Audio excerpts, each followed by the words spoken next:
Yasmin Mogahed, and you're listening to Serenity, streaming live on One Legacy Radio. So today's topic is one of my favorite topics, actually. It's the topic of love of Allah subhanahu wa ta'ala. And the reason why it's one of my favorite topics is because everything that we do in this life and everything basically should revolve around this particular station on the path to Allah subhanahu wa ta'ala. So we have talked about in the past, we talk about things like trust in Allah subhanahu wa ta'ala. We talk about trust meaning, tawakkul, having full reliance on Allah subhanahu wa ta'ala. We talk about, humility. We talk about the concept of rida, for example, the concept of sabr, rida meaning contentment with the decree of Allah subhanahu wa ta'ala, sabr, patience, perseverance. All of these, all of these different stations on the path to Allah subhanahu wa ta'ala, they either lead up to the love of Allah subhanahu wa ta'ala, or they are a result of the love of Allah subhanahu wa ta'ala. So everything else, every other station leads us or is a means to get to the love of Allah subhanahu wa ta'ala, or it is a fruit of that love. And if we, a lot of times we as believers, and, we might get to a point where we want to devote our lives, to becoming better. We want to strengthen our deen. We want to better ourselves. And a lot of times what keeps us from taking that path is that it looks really hard. It looks like it's a very, from the outside, when you look at, sometimes from the outside, when you look at Islam, all you see is, like everything's haram, it's too hard, it's a lot easier to just not be religious. And there's this deception that people have about what it means to devote your life to Allah subhanahu wa ta'ala. But the truth is that if you really want to take the easiest path to Allah subhanahu wa ta'ala, it really is this path. It's the path of love. And when I say that, what I mean is that if you think about the example of another human being, that what happens if you compare, like how you are, how difficult it is to be kind and giving and generous when you love someone versus when you don't love them. So if you think of an example in your own life, of a person in your life who is very dear to your heart, someone who you absolutely love, maybe more than anyone else in the world, and then you think about how easy it is to give to that person, how easy it is to sacrifice for that person, and sometimes you'll even be willing to give up your own comfort for the sake of their comfort, and sometimes you'll just you'll sacrifice your own happiness to make them happy.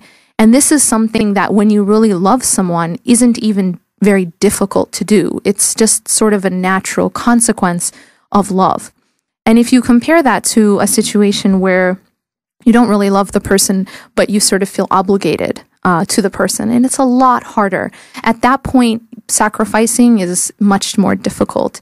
You're basically going to just do the minimum for that person. You're not going to go above and beyond for that person because you don't really love them. You don't have that regard for them. And so to give to them is a struggle. And it's especially difficult if it means self-sacrifice. But if you go back to the example of the one who you love, and especially if you're in love with someone, is that when you're at that point, it becomes very easy. It becomes easy to not only give to that person, but it becomes very easy to remember that person. And in fact, if you think about a situation where someone is in love, it's not like they have to be reminded of the one that they love. It's like kind of like they have to get some, you need help to stop thinking about the one you're in love with, not the other way around.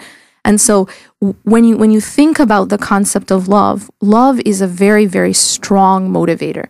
And so when we look at how do we approach the path to Allah subhanahu wa ta'ala, how do we approach this path to bettering ourselves or getting closer to Him, or, in quotation marks, being more religious. And really, I think that unfortunately a lot of us go about it in the wrong way. And even as children, I think we're taught as children, so much of what we're taught about Islam as children has to do with, oh, you're going to go to hell if you don't do this, right? You have to do this. This is haram, and this is haram. So everything, the image that's created as children for us, sometimes in Sunday school and and all that, is that everything is haram and I better not do it, because if I do it, I'm going to go to hell. And so I think the big mistake in seeing Islam in this way is that it has nothing to do with love of Allah. It just has to do with, just trying to get myself out of hellfire. Just the idea of thinking about Allah subhanahu wa ta'ala in such a way that, his attributes, which are most emphasized, are not emphasized in this way. When you just talk about Allah subhanahu wa ta'ala's wrath and you just talk about hellfire, you start to see a skewed and very inaccurate picture of Allah subhanahu wa ta'ala. And I've seen a lot of times where children grow up in that way, where they're taught in this way, and it really just turns them off from the whole idea of being religious at all. And sometimes it completely turns them off from Islam. And it's like and a lot of times people, it's not until like they grow up and they go to college, and sometimes in their MSAs they'll come back to Islam. But it's kind of like I've seen this pattern a lot, where as children, because of the way they're taught about who Allah is and how we're supposed to worship Him, and it's so much of it is out of fear, so much of it is this image of a very wrathful type of God who is, He's going to punish you unless you do X, Y, and Z. And so people get very turned off by that. And then, a lot of times, alhamdulillah, through their MSAs, they start to see the other side of Islam and really the other side of God. And in fact, this is the most emphasized side of God. And so it's extremely dangerous to take that out of the whole equation. Now, when we think back to the idea of love, going back to the example of when you feel like, you really love somebody, and when you are in that, state, again, everything you do for that person becomes much, much easier. It becomes very easy to remember that person, and it becomes very easy to sacrifice and give to that person. When we love Allah subhanahu wa ta'ala, the worship that we do and the commitment that we make to Him becomes much, much easier, because we love Him and we want to please Him and we want to be with Him. And so really that is the strongest motivator, and it needs to be our strongest motivator. In the example that was given, is, a lot of times people become sort of paralyzed by having either too much hope or having too much fear in Allah subhanahu wa ta'ala, or of Allah subhanahu wa ta'ala. And so what we're told to have is we have to have a balance between the fear and the hope, where we fear, for example, when we are, when we are committing sins, we should fear Allah subhanahu wa ta'ala's anger, and that's part of taqwa. But at the same time, we should not allow that fear to paralyze us, because if that fear paralyzes us, we're not going to be able to change. We end up falling lower and lower and lower. And so what we have to do is let that fear actually drive us to get better, but not paralyze us. And the way to do that is to balance it with hope, because hope in Allah subhanahu wa ta'ala, anytime that I am committing sins, I should not lose that hope in Allah subhanahu wa ta'ala to forgive me, because Allah subhanahu wa ta'ala tells us all of these attributes of His which have to do with forgiveness and love, and the fact that Allah subhanahu wa ta'ala is Al-Jabbar, for example, which means one of the meanings of this attribute is the one who mends. And so if I'm broken, or I am, my deeds are by definition insufficient, Allah subhanahu wa ta'ala can mend them. And Allah subhanahu wa ta'ala is the most generous. So even when I'm giving Him, very insufficient ibadah, very insufficient worship, and yet He still gives and gives and gives of His gifts to me. And that's because Allah subhanahu wa ta'ala is the most generous, and not because I deserve it. So inshallah, we'll take a short break now, and when we return, we'll continue on the topic of love of Allah subhanahu wa ta'ala.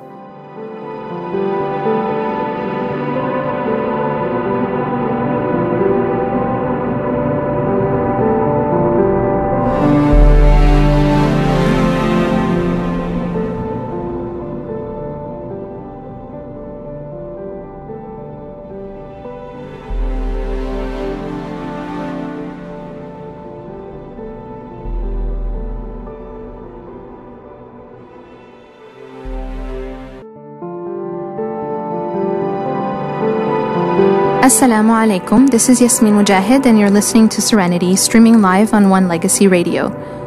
So before we return to the topic of love of Allah subhanahu wa ta'ala, I had a request on the chat box to sort of give an inspirational message for students. I guess a lot of students are dealing with midterms right now, and that's a stressful thing. I remember when I was a student. And it's interesting, actually, one really short, quick reflection about that is I know that when I was a student and I had an exam coming up, or I got a bad grade on an exam, or whatever happened, I remember at the moment that it was happening, I thought it was like the biggest deal in the world, like, oh my God, I have an exam tomorrow, or oh, I did really bad, or what are my grades, and this and that. And it becomes like very, very important. And it's something that you focus so much on, and you're sort of, it becomes sort of your whole world at that moment. And I'll just say this, that like once you are out of that moment, so many years later, you look back and it like totally didn't matter as much as you thought it did at the moment.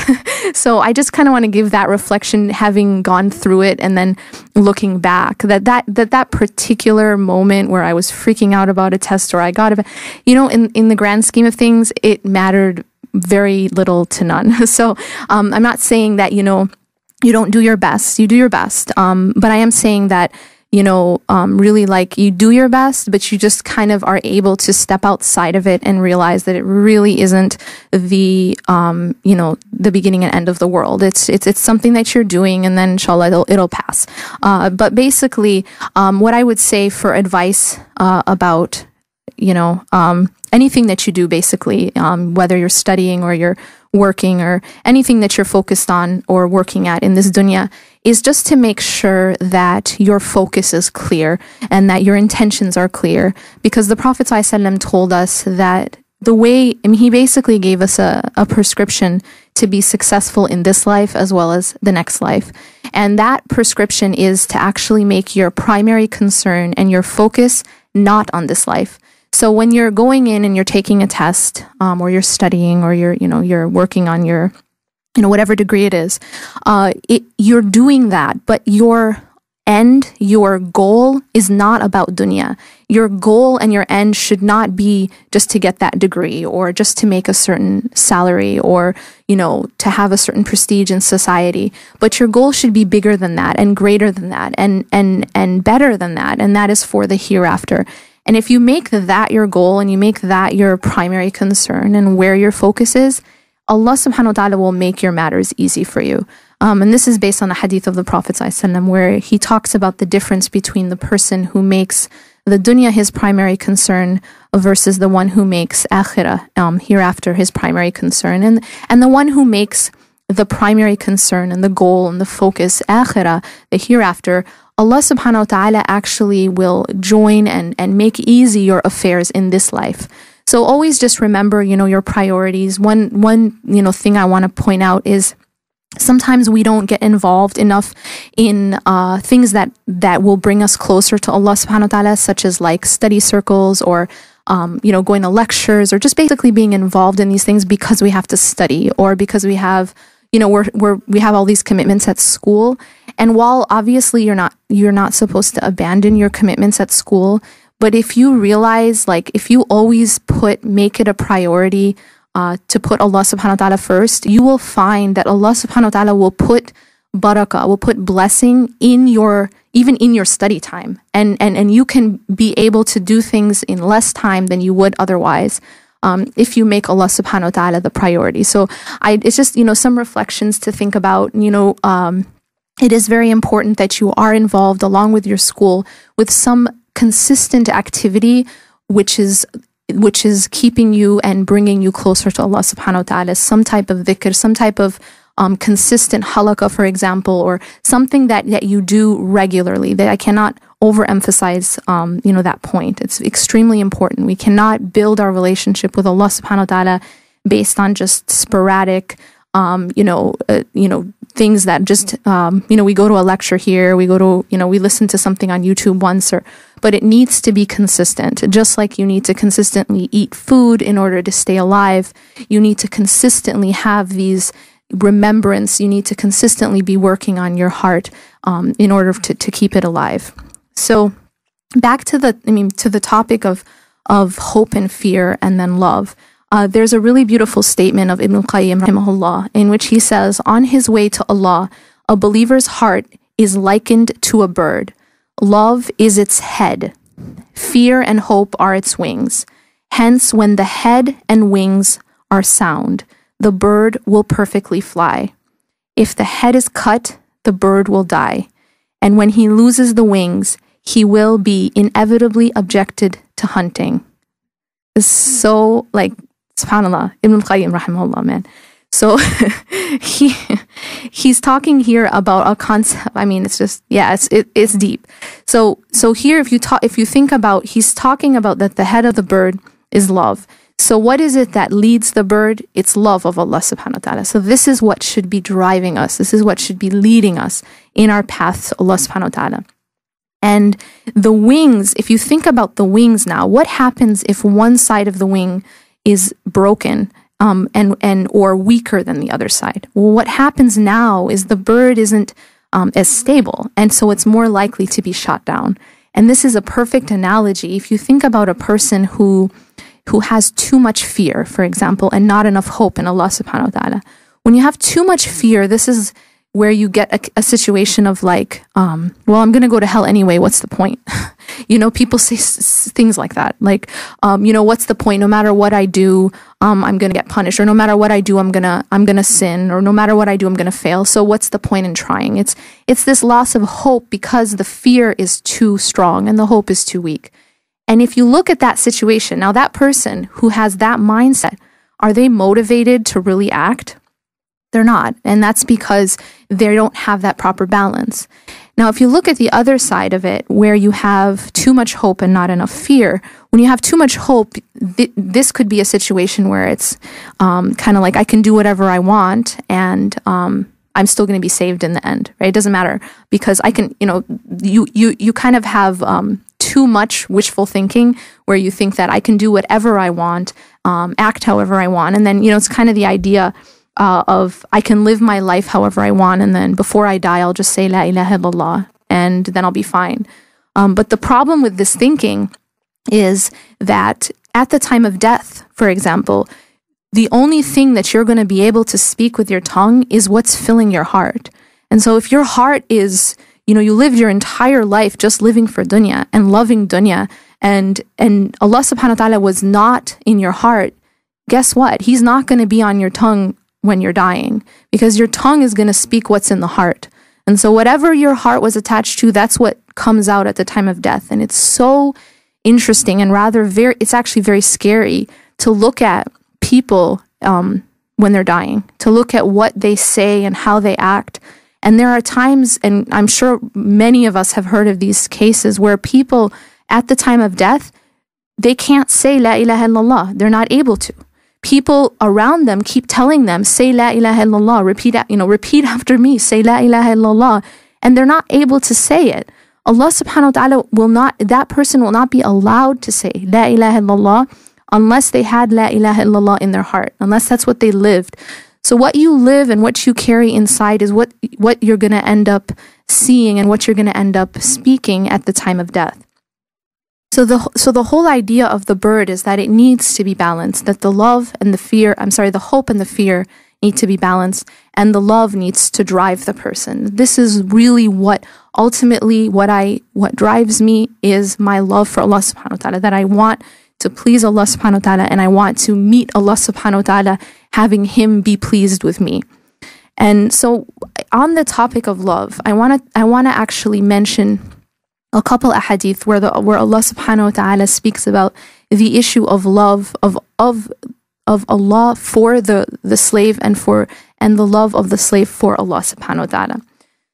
Now this is a hadith that I really, really love, where Allah subhanahu wa ta'ala says that when Allah loves a servant, He calls Jibreel and says, I love so-and-so, so love him.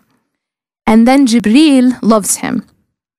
Then he, Jibreel, announces in the heavens, saying, Allah loves so-and-so, so love him. Then the inhabitants of the heavens, so the angels, also love him. And then the people on earth love him. And when Allah subhanahu wa ta'ala doesn't love someone, when Allah subhanahu wa ta'ala dislikes someone, thus He also starts to dislike him, then the people object. Then the people become the object of hatred on earth as well. So here the hadith is, this is Bukhari and Muslim. Allah subhanahu wa ta'ala is saying here that when Allah subhanahu wa ta'ala has love for a person, He actually tells, imagine the honor of having Allah subhanahu wa ta'ala love you, that He tells Jibreel alayhi salam to love you, and then Jibreel alayhi salam tells the angels that Allah subhanahu wa ta'ala loves you, and so they love you, and then the people on the earth love you. This is a consequence of Allah subhanahu wa ta'ala's love. Now, the question now should be, how do we get the love of Allah subhanahu wa ta'ala? How do we get this amazing, acquire this station where Allah subhanahu wa ta'ala loves us? And there's a hadith which talks about this exact question, where Allah subhanahu wa ta'ala, it's a hadith Qudsi, and Allah subhanahu wa ta'ala says that there's no action that a slave gets close to him except by which is more beloved than those things which he has made obligatory. So the first part of this hadith is saying that Allah subhanahu wa ta'ala, that the action that Allah loves most in order to get close to Him are those actions which are actually fard, those actions which are obligatory. Now, I just want to make a quick reflection on this issue. A lot of times what we find in ourselves and people around us is that when we take this path and we want to start to be more religious and basically make the deen more important in our lives, sometimes we kind of overlook the fundamentals and we go for like these extra things. So this is a situation where a person might be, okay, they're very like excited and they're on this high, and so they want to get very involved, for example. So they might be involved in all these committees at the masjid and involved in activism, and they're kind of like pumped, right? And want to work for Allah subhanahu wa ta'ala. But then at the same time their salah is not really in order, or maybe they're involved in all these activities but they don't wake up for fajr. This is a situation where we have overlooked what is fard, what is obligatory, and we've gone to the things which are extra, the nawafil. And Allah subhanahu wa ta'ala is explaining here that you start with the fundamentals, you start with the obligatory. And the reason why you start there is because that's what Allah loves most. Because that's what He made fard. You see, like we sometimes overlook these things as if they're, that's just, it's lesser because it's fard. But what we forget to realize is the reason He's made it obligatory is because that's the action He loves most. So when He says you pray fajr at a certain time, when He says you pray these 5 prayers at this time, the fasting and the zakah and these things, He has made those things obligatory for a reason. Those are the things which are most beloved to Him, and those are the things which will cure us and which will make our hearts healthy most. So this is kind of like the medicine. This is the strongest medicine, and the best medicine to take is the things that He has made obligatory. And then after that, the hadith goes on to say, and then my servant continues to draw near to me by the things which I have made nawafil, the extra things, the voluntary things. And so here now we're talking, so after you've done the fara'id, you've settled, you've gotten and you have the fundamentals down, then you continue to get closer to Allah subhanahu wa ta'ala through adding the extra things. This is where you add, the extra prayers, the extra fasts, getting involved in the community, etc., etc. And then after this, something amazing happens. And that is Allah subhanahu wa ta'ala says, until I love him. So now this is the point where Allah subhanahu wa ta'ala now loves the servant. And once Allah subhanahu wa ta'ala loves a servant, He says, I become his hearing with which he hears, his sight with which he sees, and his hand with which he strikes, and his feet with which he walks. And if he asks me something, I will surely give him. And if he seeks my protection, I will surely protect him. This hadith is like powerful. This hadith talks about this process of getting to a point where not only do we love Allah subhanahu wa ta'ala, but Allah subhanahu wa ta'ala loves us. And when Allah subhanahu wa ta'ala loves a servant, even his hearing and his seeing and his hand becomes a reflection of Allah subhanahu wa ta'ala. That everything this person does is reflecting of Allah subhanahu wa ta'ala's light. And so this is the station that we seek and we wish, inshallah, that we can reach. And this is the way to reach it. It is through, making sure that we have the fundamentals down, the fara'id down, and then inshallah continuing to add extra things and until we get closer to Allah subhanahu wa ta'ala, and Allah subhanahu wa ta'ala loves us. And I want to inshallah just end with another ayah of the Quran which links the two, the love that we have for Allah subhanahu wa ta'ala and then the love that He has for us. And that is the ayah that says, أعوذ بالله من الشيطان الرجيم قل إن كنتم تحبون الله فاتبعوني يحببكم الله ويغفر لكم ذنوبكم. This is an ayah where the Prophet ﷺ is told to say to the people, if you truly love Allah, then follow me. And then Allah will love you and forgive your sins. So this is chapter 3, verse 31. Now, here you see the link. First, Allah is saying, to tell the Prophet to tell us that so the first part of it is we love Allah. If we really love Allah, then this is what we should do. We should follow the Prophet. We should follow his sunnah. We should follow his way and his example. And once we do that, now Allah subhanahu wa ta'ala will love us back and He will forgive our sins. أقول قولي هذا واستغفر الله لي ولكم إنه غفور رحيم سبحانك الله وبحمدك نشهد أن لا إله إلا أنت نستغفرك ونتوب إليك والسلام عليكم ورحمة الله وبركاته.